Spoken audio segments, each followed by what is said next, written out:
Bueno, así es que buenos días a todos, nuevamente bienvenidos. Un gusto tenerles aquí y al mismo tiempo felicitarles por estar puntual a la clase. Pues como les dije al inicio, hoy trataremos la forma de tocar todos los aspectos o todos los puntos, todos los temitas del examen, aclarar dudas que hayan. Y por supuesto vamos a hacer mayor énfasis en el último tema que tenemos, que son las pervivencias, cambios y pervivencias, los efectos del reformismo, de los Borbones, pero igual pues se trata de que aclaremos todas las dudas que hay o que hayan al respecto. Así es que, no sé, empecemos aclarando dudas de los temas anteriores. ¿Alguien tiene alguna duda? Por ejemplo, el primero de la guerra de sucesión que vimos, el primer temita, nada. ¿Se acuerdan quiénes eran los dos candidatos al trono?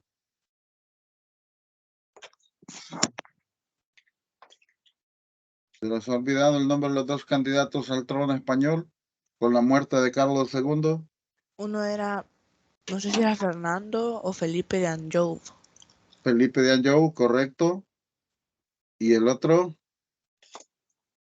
Carlos de Habsburgo, si no me Carlos. equivoco. Perfecto, es Carlos de Habsburgo. Son los dos candidatos al trono español tras la muerte de Carlos II sin descendencia directa al trono. ¿Se acuerdan ustedes cuál era el grado de parentesco que había de estos dos aspirantes con Carlos II? Eran sobrinos en segundo grado. Sobrinos en segundo grado, correctísimo, ¿eh? Ok, como los dos reclamaban el mismo derecho a coronarse reyes, pues entonces de ahí viene y se desarrolla lo que es la famosa guerra de sucesión por el trono español. Eso hizo que a nivel internacional se marcaran plenamente dos grupos, uno en defensa de cada uno de los candidatos. ¿Qué países apoyaron a Felipe de Anjou en esta guerra de sucesión? ¿Perdón? España. Francia y España, correcto, ¿eh? ¿Y a Carlos de Habsburgo? Portugal y Holanda. Perfecto, ¿eh? Gran Bretaña, Portugal y Holanda, correctísimo. Bien, se desarrolla una guerra casi en forma equilibrada entre ambos bandos durante varios años y pues al final de ella ocurre un acontecimiento que cambia el rumbo de esta guerra. ¿Qué fue lo que sucedió en 1711? La muerte de José. Muy Primero, si no bien. me equivoco. Muy bien, ¿eh? Muere José I, el emperador de Austria, el papá de Carlos de Habsburgo, y por lo tanto hereda el imperio, ¿eh? Recuérdense que todo esto es en el ámbito más que todo político, ¿eh? Había un grupo de potencias europeas que tenían miedo de que uno de los candidatos tuviese el control o el poder absoluto y por lo tanto se convirtiera en problema o en peligro para ese equilibrio político a nivel europeo. Entonces, al inicio de toda esa guerra, el peligro era Felipe de Anjou, pero al morir José I, las cosas cambian y el que se convierte ya en un peligro para el resto de las potencias es el señor Carlos de Habsburgo. Por lo tanto, pues empiezan a buscar una solución a la guerra para ponerle fin. ¿Se acuerdan ustedes el nombre del tratado con el que se le puso fin a esa guerra de sucesión?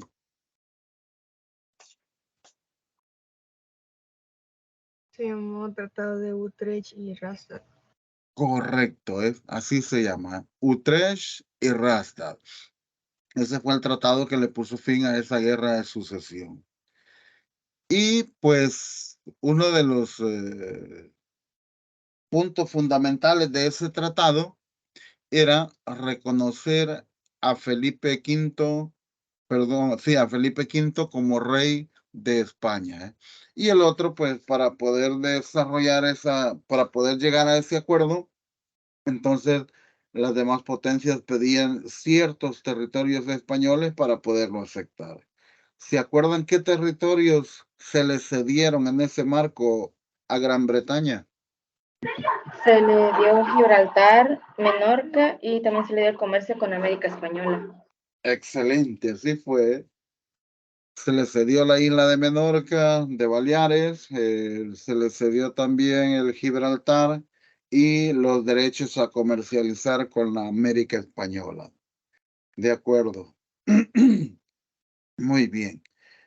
Y de esa forma, pues se le pone fin a lo que es la guerra de sucesión al trono, reconociendo a Felipe V como rey. Entonces Felipe V inicia una serie de reformas. ¿Se acuerdan cómo se llamaron esas reformas implementadas por Felipe V en España?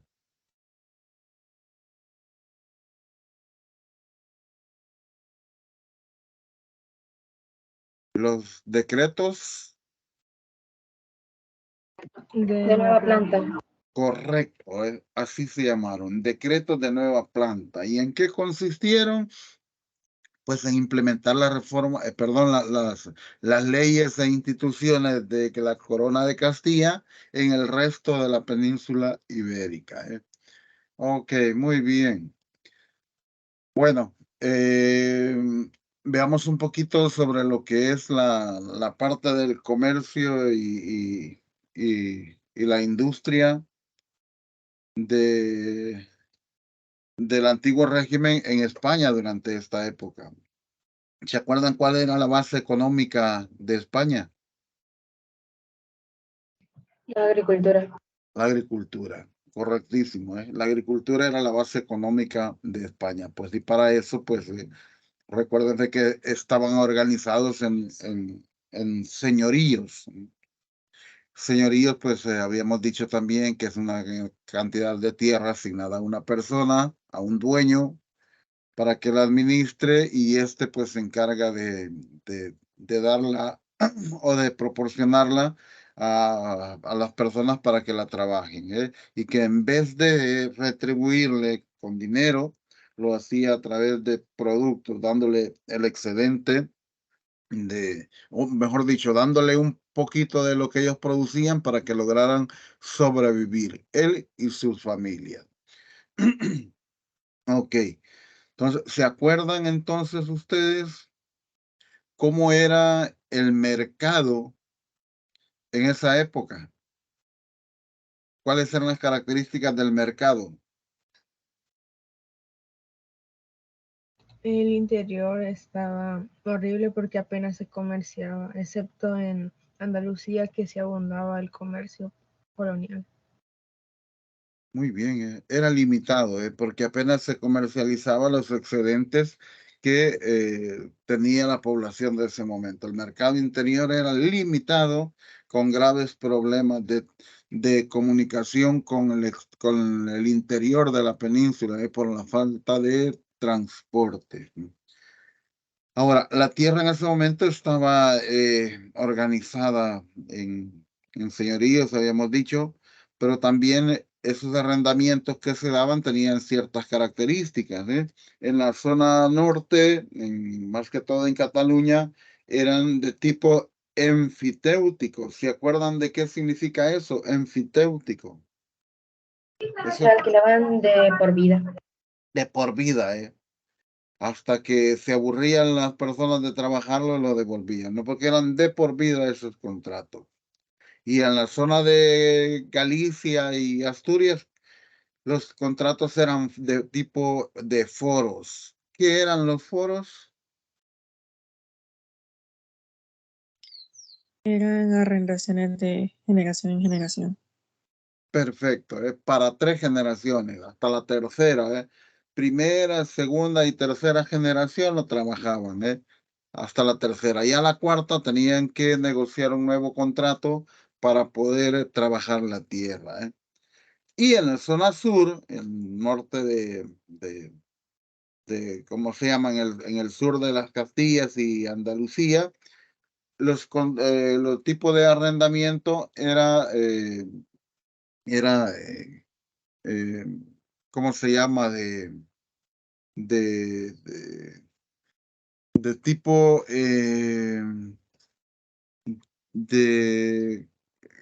llamémoslo arrendamientos de, ¿cómo podría decirles la palabra? De tipo, se me escapó la palabra.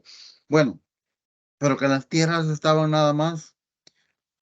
Era de tipo de tipo jornaleros, de tipo nada más contratos para personas que quisieran trabajar con ellos a cambio de un salario, y que eran salarios sumamente bajísimos que apenas alcanzaban para llenar las necesidades básicas de su grupo o de su núcleo familiar, y que estas tierras eran destinadas en su mayoría para actividades de tipo ganadero, y que el ganado que se utilizaba en ese momento o que se criaba en ese momento eran las ovejas,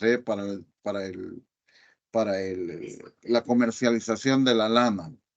Y bueno, y las tierras pues eran destinadas exclusivamente para la ganadería y no para la agricultura. En ese sentido, pues estaban organizados en una institución que se le llamó la Mesta.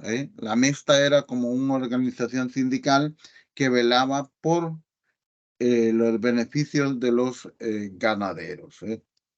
Ok, entonces tenemos lo que es la guerra de sucesión, tenemos lo que es el comercio y la economía de esta época. Douglas, adelante. ¿Cómo dijo que se llamaba la institución esa de los ganaderos? Sí, estaban agrupados en la Mesta, MESTA. Era tipo una organización sindical que velaba por los derechos de los ganaderos. Ellos son los que se encargaban de controlar en los territorios para que fueran de uso exclusivo de la ganadería, y que no se utilizaran para cultivos agrícolas, sino que solo para la ganadería. Ok, vamos a ver. Quiero ver. Vamos a ver, no me acuerdo cuál es el otro. Vamos a ver. La otra parte que teníamos ahí del siguiente temita era, a ver, bueno, las reformas borbónicas de Carlos III. Perfecto. Así rapidito. ¿Se acuerdan qué es el despotismo ilustrado? Despotismo ilustrado. Era cuando un rey absolutista tenía ideas ilustradas. Muy bien, excelente, Tirsa. Un rey absolutista gobernando con las ideas de la ilustración, exactamente. Y eso fue lo que pasó con nuestro amigo Carlos III, quien en su época de gobernador en Nápoles había entrado con esas ideas ilustradas y las empezó a implementar en España, cuando sucede en el trono a su hermanastro, el señor Fernando VI. Muy bien. Fíjense lo que sucede con Carlos III. Se enamoró tanto de lo que es esta ilustración, que a pesar de que a España esto llegó tarde, llegó con Carlos III y que costó mucho para que fuera implementándose. Recuérdese que tampoco Carlos III la implementó en todo, llamémoslo, su esplendor, sino que únicamente él retomó aquellas ideas que no contravenían lo que es las características del absolutismo, sino que únicamente aquellas situaciones como el derecho a la educación. Recuérdese que los ilustrados tenían como principal objetivo la educación, y creían fielmente que a través de ella pues llegaría el desarrollo económico y agrícola de una determinada lugar, en este caso de España. Bueno, y es así como el señor Carlos III empieza a llevar a su reinado una serie de ministros ilustrados. Uno de ellos, uno de los que destacó, es un ministro de apellido Esquilache, que inició una serie de reformas en Madrid. Llevó a cabo limpiezas en las calles, el alumbrado público, evitó el uso de las armas, el uso de las capas largas, el uso de un tipo de sombrero, decíamos chambergo, un puntudo, para, ¿cómo se llama?, tratar de controlar la situación de caos que vivía en ese momento Madrid, y de esa manera pues pacificarlo. Pero esas medidas no le cayeron en gracia a la población, y a partir de ahí se desarrolla un motín. ¿Se acuerdan cómo se llama el motín ese? El motín de Esquilache. El motín de Esquilache, correcto. Ese motín de Esquilache, híjole, ocasionó problemas graves a Carlos, el cual pues lo obligó a despedir a su ministro ilustrado, al señor Esquilache, y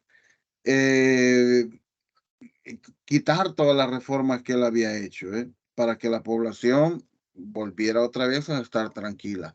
Posteriormente, un poquito más adelante, Carlos volvió a implementar estas reformas, pero ya de forma paulatina, y ya pues la población pues las aceptó de buena manera. Ok, entonces veamos lo siguiente, donde nos habíamos quedado el día jueves. Habíamos dicho el día jueves, habíamos hablado de todo esto, habíamos dicho que el crecimiento de la población pues se debió prácticamente a 4 grandes factores. Uno, al desaparecimiento de las pestes que en algún momento habían ocasionado grandes mortandades en la población. También habíamos dicho que otra de las situaciones que provocó el crecimiento de la población fue ¿cómo se llama? La mejora de las técnicas agrícolas, utilización de la rotación de cultivos y otras más, como la utilización del abono, del estiércol del ganado para mejorar la producción, que habían introducido nuevos cultivos como la papa, que es uno de esos cultivos todoterreno que inclusive se daba en condiciones extremas, en condiciones áridas, y que pues había dado buenos resultados. Y que por último, pues el otro factor que había propiciado ese crecimiento demográfico era la relativa paz que había en ese momento en el continente europeo. Las guerras entre los países habían cesado, y que por lo tanto, pues también esas mortandades a través de esta práctica habían cesado. Eso era a nivel continente europeo, pero habíamos dicho también que a nivel de España, durante toda esa centuria, esos 100 años, que a pesar de que había una alta tasa de mortalidad, del 36%, la natalidad era superior a la tasa. Había un 42% de la tasa de natalidad. Y eso provocó también que la población creciera, de un 7.5 a 10.5 millones. Estamos hablando en España. Entonces, repito, la alta tasa de natalidad más la alta tasa de mortalidad más el desaparecimiento del hambre, de las hambrunas, pues provocó que la población española creciera, que pasara de 7.5 a 10.5 millones de habitantes. Y habíamos dicho el día de jueves también que ese crecimiento a nivel interno, a nivel de la península, no fue parejo, sino que fue desigual, que la población había crecido con mayor intensidad en la zona periférica, en los alrededores, sobre todo en la zona costera del Mediterráneo, desde Cataluña hasta el sur de Andalucía, y que en la zona periférica, la población se había duplicado, había crecido el doble, en contraste con el interior de la península, que apenas había crecido de un 20 a un 30%. Y decíamos también que las condiciones climáticas y la fertilidad de la tierra no era igual, que en la periferia era mucho más efectivo, que había más desarrollo económico, comercial e industrial que en el centro de la península, que prácticamente se dedicaba a cultivos de secano, decíamos, la uva, el olivo, el trigo, cosas que a la larga pues no producían un crecimiento mayor de la población. Ok, bien, aquí nos quedamos en esto, ya para hoy.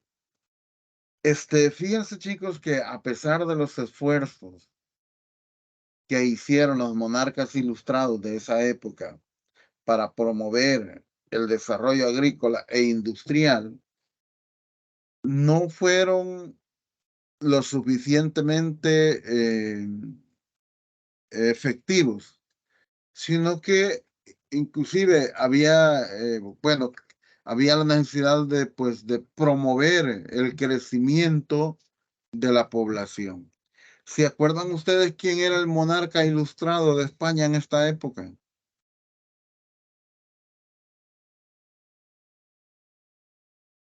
¿Quién, perdón? Carlos. Es correcto, Carlos III. Él era el monarca ilustrado en España. ¿Y qué hizo Carlitos para poder promover el crecimiento de la población? Uno, promovió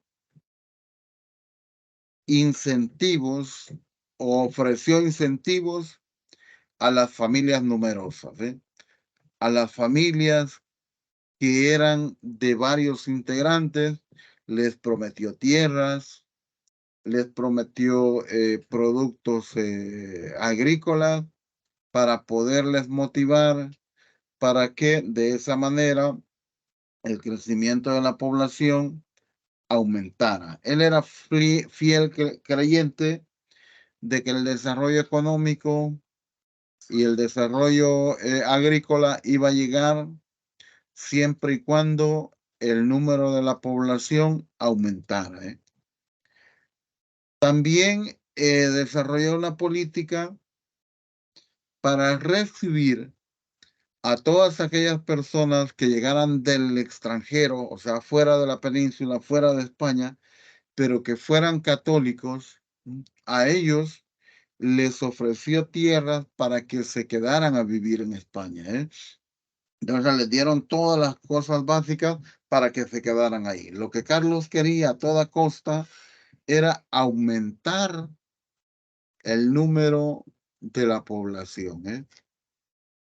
Y para ello también investigaron en otros países europeos qué cultivos se podían adaptar a las características climáticas de España, e impulsaron esos nuevos cultivos en nuevos espacios, aquellos espacios en donde no habían sido utilizados para actividades de tipo agrícola, entonces fueron asignándolas para sembrar este tipo de nuevos cultivos.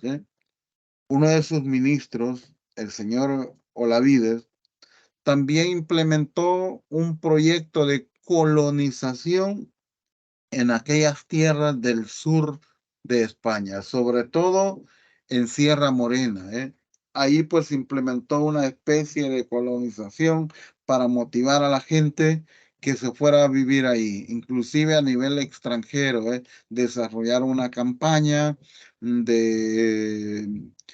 ¿cómo se llama? Para promover este tipo de acciones y llamar la atención de otras gentes para que se fueran a vivir ahí. El proyecto de él era, o sea, de Carlos III, era aumentar el número de la población a toda costa, aprovechando que ya las condiciones con relación a las pestes, con relación a las guerras, con relación a las actividades agrícolas estaban siendo diferentes y que eso iba a promover el crecimiento de la población. Pero a pesar de todos esos esfuerzos que desarrollaron en la época de Carlos III, no fueron suficientes para lograr ese crecimiento efectivo de la población. Y es así como la población española durante el siglo XVIII se mantuvo limitado. Sí hubo crecimiento, no fue como el resto de Europa, que creció ininterrumpidamente y rapidito. En España no, siguió siendo limitado por muchas situaciones. Uno, decíamos el jueves, por las condiciones climáticas de la península, que es un clima extremo. Entonces, eso también hizo que limitara el crecimiento de la población. También, pues, a pesar de los esfuerzos que hizo Carlos III por motivar o por proporcionar todos lo necesario para el desarrollo de la agricultura, la crisis de subsistencia permaneció aún. ¿Por qué razón? Uno, por las mismas condiciones climáticas. Eso en su momento no permitió que las cosechas dieran todo lo que se esperaba de ellos, que los cultivos no fueran al 100%, sino que muchas de esas cosechas se perdían. Y eso hizo que siempre se fuera una agricultura de subsistencia. Únicamente se lograba cosechar para poder sobrevivir el núcleo poblacional de una familia. El que lo cultivaba más su núcleo familiar. Aunado eso al alto precio de los productos agrícolas, de los productos de consumo, vinieron a provocar que allá periódicamente hubiesen siempre grandes hambrunas, que hubiera hambre, que la población no tuviese las condiciones alimenticias necesarias para poder subsistir. Y eso venía a reducir la población y prácticamente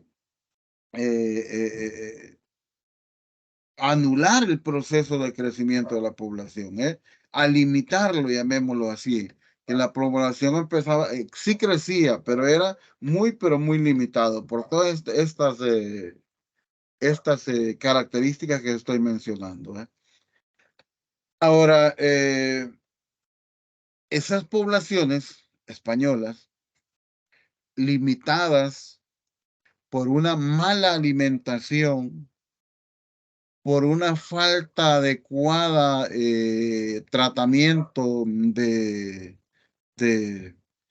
llamémoslo, de medicinales, fueron vulnerables a todo tipo de enfermedades y a las epidemias, aunque no como en el pasado, pero que sí siguieron haciendo estragos en la población, evitando que éstas crecieran de una forma rápida.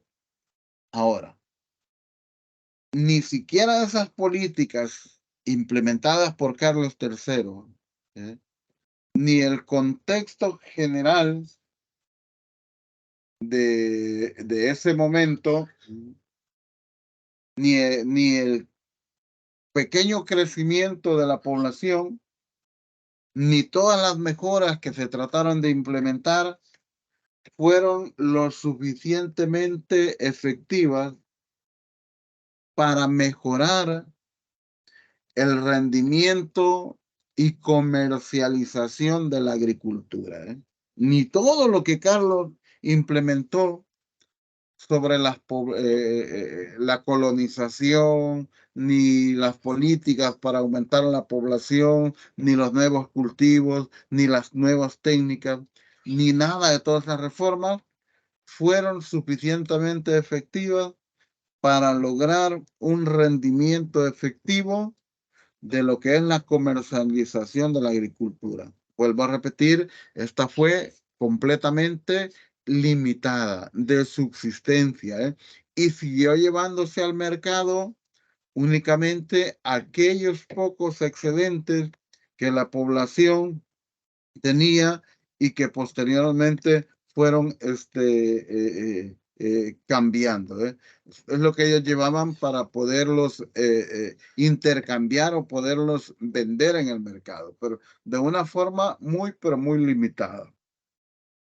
Ahora, como esas reformas implementadas por Carlos III en el sector agrario no fueron tan efectivas como ellos esperaron, eso provocó que se llevara a cabo un aumento de la tensión o de la presión social en la población, superior a la oferta de la demanda de los productos que había.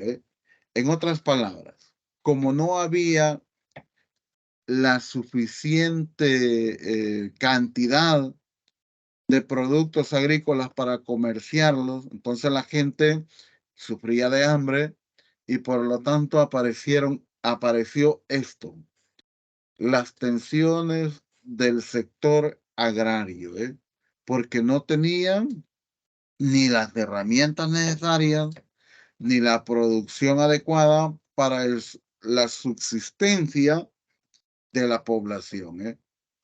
Ahora, con toda esa situación, las siguientes características terminaron de incidir en esas tensiones sectoriales, como por ejemplo las condiciones climáticas y agrícolas del territorio español. Recuerden, España es de un clima extremo. De repente, enormes calores, situación sumamente árida de la tierra, y en la parte norte llueve durante todo o durante la mayoría del año, se congelan esas montañas y no hay forma de otros cultivos. Y al interior de la península, completamente árido, casi no llueve del interior hacia abajo hasta el sur. Por lo tanto, los cultivos que mayormente se impulsaba eran de tipo secano, los que no tenían necesidad ni de regadíos ni de que lloviera, sino que únicamente se cultivaban y los dejaban, pues, ¿cómo se llama? A la buena de Dios, llamémoslo, y que se daban ahí entre ellos. Por eso les decía que los más comunes eran posteriormente la patata, que es un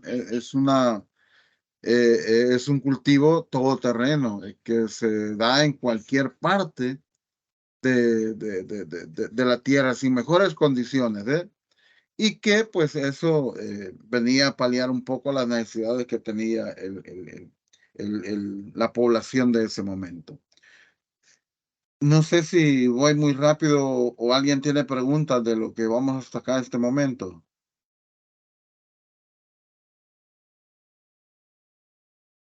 ¿Alguna pregunta que tengan de esto? De mi parte, no, profe. Todo claro. Ok, Chelsea, muchas gracias. Entonces, repito, esas tensiones del sector agrario se dieron por el régimen de precipitaciones bajo que había en ese momento también. Poca lluvia y muy irregular. Casi no llueve. Poca lluvia, casi no llueve.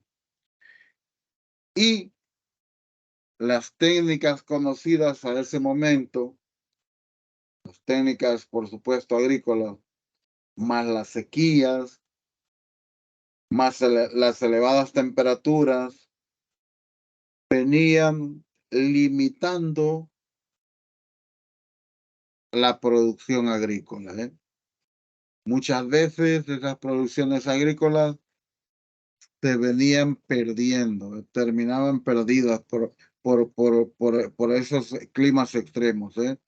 No era posible el incremento de la producción mediante el aumento de la superficie cultivada. No había los espacios necesarios para que esos fueran cultivados. Más de la mitad de las tierras no podían ni venderse ni cultivarse libremente porque estaban bajo un régimen amortizado. No se podían comprar, no se podían vender, únicamente las utilizaban los dueños a los que se les había dado, que en este caso era la nobleza y era la iglesia los dueños de esas tierras. Y que por supuesto, por lo general eran las mejores tierras las que ellos se habían agarrado.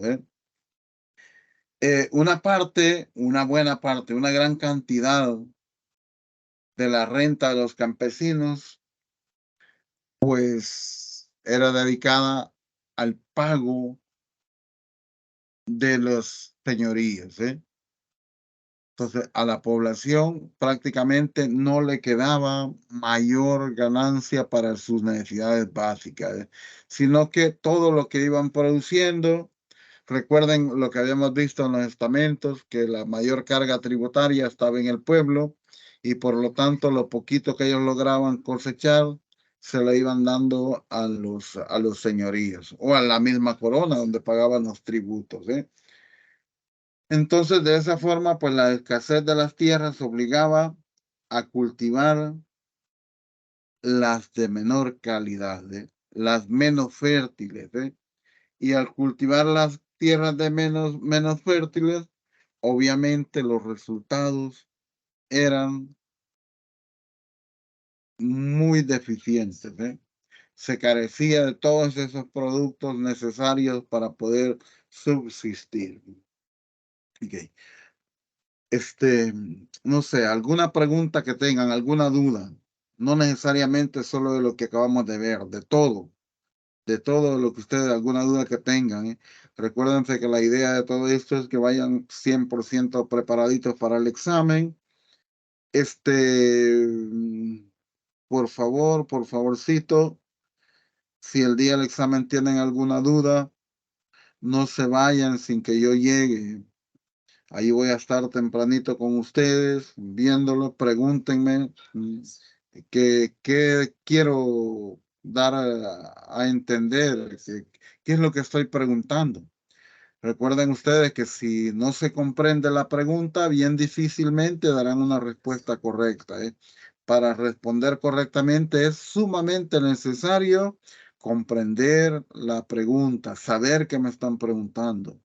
Y en ese sentido, si ustedes tienen duda de algo en este momento, por favor, pregunten. Y si yo no estoy ahí, sino que ando por otro salón, pues díganle a la persona que los va a estar cuidando, que me imagino que va a ser su tutora, que me ponga un mensajito y yo pues rapidito les doy prioridad a ustedes y me voy para ahí. Ok, no sé, alguna pregunta, alguna duda que tengan de esto. Ya les voy a mandar este mensaje, perdón, esta presentación a Chelsea para que la haga llegar también al grupo. Recuerden, ahí tienen las separatas, si la han perdido, se las voy a reenviar para que la tengan nuevamente, más las presentaciones que hemos venido desarrollando para que puedan tener mayor cantidad de materiales para estudiar. ¿Preguntas, chicos? ¿Nada? Bueno, si no hay preguntas, muchas gracias a los 18 por estar acá. Feliz fin de semana. Les deseo éxitos en sus exámenes, no solo en el mío, sino que en todos. Que todo les salga bien, que todos pasen en limpio este periodo y nos seguimos viendo el lunes. Bendiciones para todos y feliz fin de semana. Dios, profe. Bueno, Adiós, profe. Gracias. bye bye, chicos. Dios, profe. Bye bye.